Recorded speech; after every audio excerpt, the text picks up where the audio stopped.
Ok, c'est droit, bouge plus. Bah, à la base, quand j'étais dans mon premier lycée en seconde bac pro électrotechnique, et en fait ça me plaisait plus trop, du coup bah, j'ai arrêté en cours d'année et j'ai fait un petit test de personnalité et il s'avère qu'en fait ça me plaisait bien et bah, là je me retrouve ici en bac pro parce que j'ai eu mon CAP tout simplement.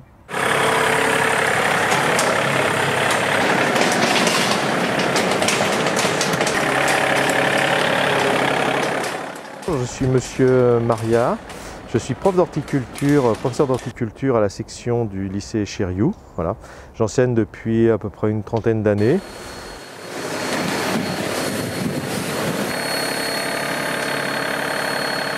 Principalement être motivé par le travail à l'extérieur.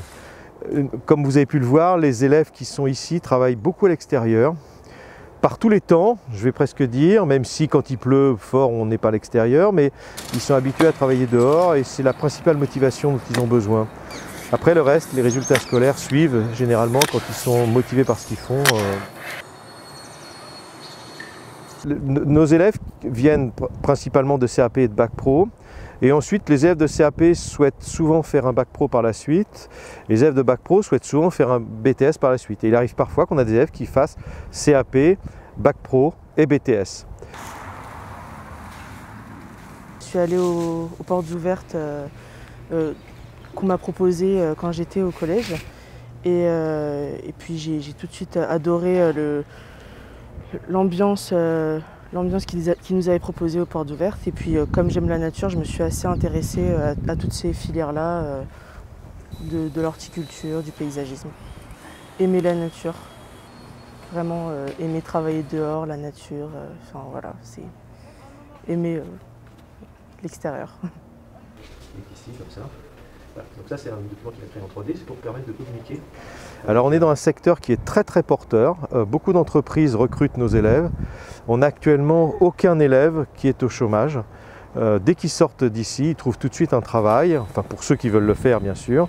Ce sont des filières qui embauchent énormément. Il y a un fort manque de jardiniers dans la profession.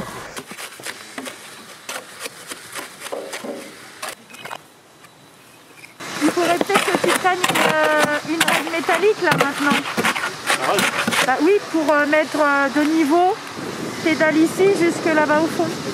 Et dès que nos élèves font des stages dans les entreprises, souvent ils sont embauchés par la suite une fois qu'ils ont fini leur formation.